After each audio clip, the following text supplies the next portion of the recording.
Bonjour à tous.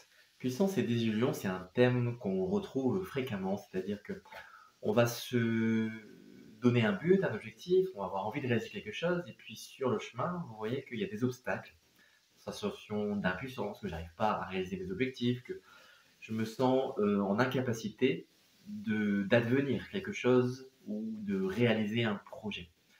Et donc, j'ai l'impression que je manque de puissance, j'ai une perte de puissance, et ça peut être aussi au sens personnel. Par exemple, j'ai plus d'élan, je peux être même en sensation de mal-être. Et par rapport à cette désillusion, justement, donc je peux croire que ma vie est foutue ou que je n'y arriverai jamais parce qu'il y a une sorte de fatalité à l'œuvre, une sorte de destin croisé qui fait que toutes les choses vont me contenir un petit peu dans ma situation et m'empêcher d'en sortir. Et je ne peux pas aller à la rencontre d'autres événements, d'autres univers. Alors, c'est simplement aussi parce qu'il y a une croyance, une limite que je me suis posée. C'est que j'étais limité. S'il y a un manque de puissance, c'est que d'un certain côté, je crois à cette impuissance. Par exemple, euh, eh bien, je rencontre souvent, hein, il y a des personnes qui viennent me voir pour des difficultés dans leur relation de couple et des choses même qui peuvent être très violentes depuis une très longue durée, mais qui n'arrivent pas à franchir ce cap de dire mais cette situation ne me convient plus. Alors là, c'est un petit peu comme un vêtement trop petit ou un outil dont je ne me sers plus, eh bien, c'est de passer à autre chose. Je n'arrive pas à passer à autre chose. Parce que j'ai cette impuissance à voir, à exécuter ma propre volonté. Comme si la puissance de l'autre était supérieure à la mienne. Donc je remets à l'extérieur ma capacité d'agir, ma capacité de décision, et je me retrouve dans une forme d'injustice et d'impuissance. Donc il y a une désillusion qui est que je ne peux pas agir, je ne peux pas faire, je suis bloqué. Ça peut être une question financière, ça peut être lié à des enfants, à ma famille, ça peut être lié à mes propres aspirations, à mon manque d'ambition survenu suite à cette désillusion, ou ça peut être tout simplement que je n'ai pas l'énergie, je n'ai pas le courage pour aller au bout de ce geste pourtant nécessaire et parfois vital. Alors, en fait, tout ça, ça se raccroche, comme je le disais, à cette croyance qui est cette appropriation de la situation et qui renvoie à soi-même. Je ne suis pas assez, je suis trop, je suis capable de, je suis incapable de, etc. Comme si tout était relatif à soi-même. Mais en fait, ça vient aussi de traumatismes de l'enfance, d'expériences vécues qui sont trop lourdes à porter. Ça peut être aussi simplement un moment où cette baisse d'énergie, hein, parce que ça peut être une fatigue physique ou émotionnelle ou psychique, vient appuyer sur une tendance à croire que je ne suis pas grand-chose, que je ne suis pas à la hauteur, que euh, j'ai un manque d'amour, manque de motivation, euh, manque de moyens, voilà, matériels ou intellectuels. Voilà, toutes ces choses qui sont un manque de. Et donc, je n'aurai pas la puissance pour avancer. Et cette croyance vient effectivement du sens de l'appropriation, c'est-à-dire que je souffre de, je suis moins que, j'aurais besoin de. Simplement, ça se réfère à soi-même. Et la puissance n'étant plus en moi-même, mais remise à cette force extérieure qui dit je te donne ou je te reprends, qui peut être un parent. Par exemple, ben, j'ai manqué d'un père quand j'étais jeune, alors je n'ai pas trop confiance en moi. J'ai manqué un petit peu d'amour maternel, alors j'ai l'impression que j'aurai jamais assez à manger, que j'aurai jamais assez d'argent, que je ne donnerai peut-être moi-même jamais assez. Et ces boucles qui peuvent être infernales vont me forcer à croire, à renforcer par validation aussi extérieure, parce que les situations que je vis vont me dire, bah, effectivement, j'ai pas assez d'argent, j'ai toujours des dettes. Effectivement, les gens que je rencontre sont toujours des gens violents, des personnes qui aussi me font me sentir moins que rien. Donc ça vient pas de moi, ça vient bien de l'extérieur. Mais en fait, ça fait résonance, écho à cette énergie intérieure qui me dit je suis impuissant, impuissant. Et donc ça m'amène de désillusion en désillusion et la vie devient complètement intolérable. Ça peut vraiment faire croire que ce n'est pas possible de s'en sortir. Mais simplement, lorsque cette énergie est en moi, en fait, elle me donne, entre guillemets, la solution, puisque si c'est en moi, que ce n'est plus placé à l'extérieur, alors je peux agir dessus. Puisque ça fait partie de moi. C'est une énergie qui travaille en moi, que je peux ressentir de certaine façon. Alors, on peut faire un travail psychologique, on peut faire un travail énergétique, mais dans tous les cas, c'est une reconnexion à ce que vous êtes qui fait que lorsque je prends conscience, ou en tout cas je reprends contact avec cette partie de moi blessée, je retrouve une évidence qui est que je peux aussi du coup sortir de cette blessure, ou en tout cas l'accueillir comme étant simplement une partie et non pas ma totalité. Et de ce fait-là, je retrouve ma toute-puissance. Donc je ne remets plus à la personne ou à la situation extérieure à moi-même euh, la capacité d'agir. C'est moi qui agis, c'est moi qui décide. Et non pas comme quelque chose d'égoïste, c'est-à-dire que je ne m'approprie pas les choses. Attention, je n'ai pas dit qu'il fallait dire tout le temps moi je fais, il n'y a que sur moi que je peux compter. C'est pas du tout ça, ça serait encore, pour moi, se tromper hein, par rapport à la destination, en tout cas à l'origine de ce mouvement d'énergie, cet élan. Non, c'est de remettre en soi-même, par rapport à mon propre individu, cette responsabilité, et donc de reconnaître qu'il y a des choses sur lesquelles je n'ai pas de pouvoir, les autres, la vie, mais il y a quelque chose sur lequel j'ai un pouvoir, c'est de m'accueillir, de m'accepter tel que je suis. Et ce faisant, de voir que je ne suis pas défini par cette douleur, par cette souffrance initiale, qui vient de manière peut-être très ancienne solliciter des fonctionnements qui m'enferment dans cette prison parfois dorée de l'impuissance. Et donc, je ne peux pas devenir artiste parce que mes parents m'ont répété que c'était un travail incertain. Je ne peux pas devenir plus fort parce que c'est dangereux d'être plus fort. Il y a un combat, du coup, quand on devient fort, on doit se battre aussi encore plus contre les autres. Donc je préfère rester faible. Je ne peux pas être aimé.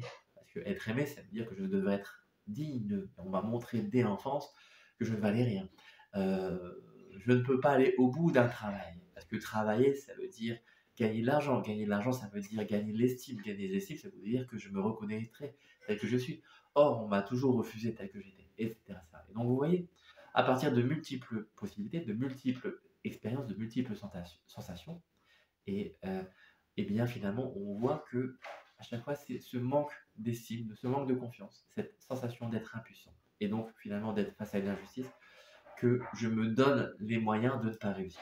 Et oui, je me donne les moyens de, parce que je pourrais tout à fait me dire, mais non, indépendamment de tout ce qui semble m'avoir défini jusqu'à aujourd'hui, je tente, je vais vers cette aventure, et cet espace en moi-même qui dit, j'ai envie d'oser, j'ai envie de grimper sur le sommet de la montagne, de voir la vue d'en haut, et de ne pas rester accroupi en bas, dans ce marécage, qui fait que je ne me sens pas bien. Et donc, cette désillusion est aussi une illusion, puisque je crois que, mais est-ce que c'est la réalité? À moi de poser la question fondamentalement, est-ce que je suis réellement contraint par cette situation? Est-ce que le fait que j'ai peur de quitter ma compagne, mon compagnon, parce que mes enfants en pâtiraient, est-ce que c'est vraiment ça la source du problème? Est-ce que je crois vraiment que je suis empêché de me séparer parce que c'est à cause de ma famille, parce que c'est à cause de l'argent? Vous voyez que beaucoup de personnes prennent ce choix sur leurs épaules de se séparer. Ça fait souffrir peut-être certaines personnes, mais qu'elles le décident quand même, qu'elles le font, qu'elles l'actent, et qu'elles s'en sentent mieux, et que finalement, sur le long terme, ça apporte des choses. Et de toute façon, vous ne pouvez pas guérir les gens autour de vous, vous ne pouvez pas changer leur vie par vous-même. C'est à eux d'en décider, que ce soit vos enfants, votre frère, votre soeur, vos parents. Et par contre, pour vous-même, c'est à vous de poser le choix. Et donc, votre choix importe. Ce n'est pas à l'autre de décider pour vous, même si vous pouvez en prendre compte. L'autre est important, mais il doit aussi respecter, et vous devez aussi vous respecter en ce que vous êtes. Et ça, de cet intérieur, va émerger souvent une solution. Cette solution, on l'a effectivement depuis le début, mais reconnaître, et aussi ça demande des efforts, reconnaître que cette solution est quand même un peu difficile aussi à elle-même face à la situation, mais reconnaître que c'est aussi la solution, que c'est ça en fait que je aspire, c'est pas toujours évident, parce que justement on m'a martelé qu'il fallait surtout pas aller dans cette direction. Il fallait pas faire preuve de force, parce que faire preuve de force, c'est piétiner les autres. Mais non, faire preuve de force, c'est simplement affirmer, confirmer une énergie, et donc lui permettre de s'épanouir. Si la plante ne se confirme pas, si la fleur ne se confirme pas, alors elle dépérit. Et donc elle ne viendra jamais enjoliver la vie, et donc par sa beauté, elle ne va pas rayonner. Donc vous-même aussi, par votre propre beauté intérieure, vous n'allez pas rayonner si vous ne confirmez pas ces forces intérieures. Si vous vous croyez faible, vous serez faible. Si vous croyez fort, vous serez fort. Et c'est bête, mais c'est ainsi. Et c'est pour ça aussi qu'on disait, alors, au-delà de la religion, mais c'est que euh, ne croyez pas en les autres, croyez en vous-même. Si vous avez foi en ce qui est en vous, eh bien vous allez pouvoir guérir, vous allez pouvoir remarcher, vous allez pouvoir revoir, réouvrir les yeux, vous allez pouvoir réentendre, reprendre contact avec la vie, et donc reprendre de la puissance. Et en fait, la puissance, elle est à l'extérieur, par le fait qu'à l'intérieur, vous avez un amour en vous qui va vous permettre de voir ce qui résonne à l'extérieur avec cet amour. Et non pas aller piocher à l'extérieur, voler, capter, jalouser ce que les autres ont et que vous n'avez pas. Ce que vous voyez autour de vous, c'est ce qui est en vous. Si vous voyez la laideur, c'est parce qu'il y a la laideur en vous. Si vous voyez la beauté, c'est parce qu'il y a la beauté en vous. Mais beauté et laideur vont de pair. Vous ne pouvez pas enlever la laideur, vous ne pouvez pas enlever la beauté. Les deux sont ensemble, mais vous pouvez aussi les transcender et aller un peu plus loin aussi, par le fait d'expérimenter à la fois cette dualité, et en même temps de vivre que, au fond, le bonheur, il vient de soi. L'amour, il vient de soi. Et non pas de mes parents, même s'ils m'ont porté un grand amour, ou qu'à l'inverse, j'en ai manqué. Non pas de ma famille, mais c'est l'amour que je porte en moi, que j'ai déjà, en fait, comme source de moi-même, qui, à travers mes relations affectives, va grandir, jaillir. Et c'est parce que je le porte en moi que je le vois, que je le vis avec les autres. Et donc l'autre sera ce miroir. Et donc la puissance que je ressens chez l'autre, et que parfois je remets dans les mains de l'autre, en fait c'est parce que c'est ma propre puissance, que je le fais, enfin, où je fais semblant en fait, dans cet acte de remettre la puissance à l'autre, je fais semblant que c'est l'autre qui la possède, mais au fond de moi en fait, c'est moi qui la possède. Et c'est parce que je la possède moi-même, que en la remontant par mon propre pouvoir dans les mains de l'autre, que je lui cède le pouvoir. Mais lui n'a pas la possibilité de la capter sans mon propre accord. Et donc vous voyez que ce rôle de bourreau-victime n'est lié qu'à notre toute-puissance. En fait, nous sommes tout-puissants. Et les autres ne peuvent pas nous forcer réellement à faire ce que nous ne souhaitons pas, bien que dans la vie, il y ait des contraintes et des situations qui nous formatent à croire que c'est le cas. Et en nous désolidarisons de ces façons de voir les choses, eh bien, nous retrouvons une autonomie. Et c'est ça qui nous donne la puissance. Au niveau énergétique, par exemple dans le soin, au niveau thérapeutique, dans la capacité à nous guérir, au niveau aussi décisionnel, politique, dans la capacité d'agir avec les autres, et également au niveau économique, de l'argent, du matériel, c'est-à-dire de l'amour qu'on porte en soi et de l'amour qu'on partage, et de l'amour qu'on accueille aussi. Donc par exemple, si vous avez des difficultés d'argent, vous avez du mal à garder l'argent, que vous avez du mal à le gagner, vous voyez que peut-être c'est l'amour que vous ne vous accordez pas, que vous sentez diminuer par rapport aux autres, et que si vous en gagnez beaucoup et que vous en perdez beaucoup, et que ça vous glisse entre les mains, c'est parce que peut-être il y a un sentiment d'indignité au fond de soi.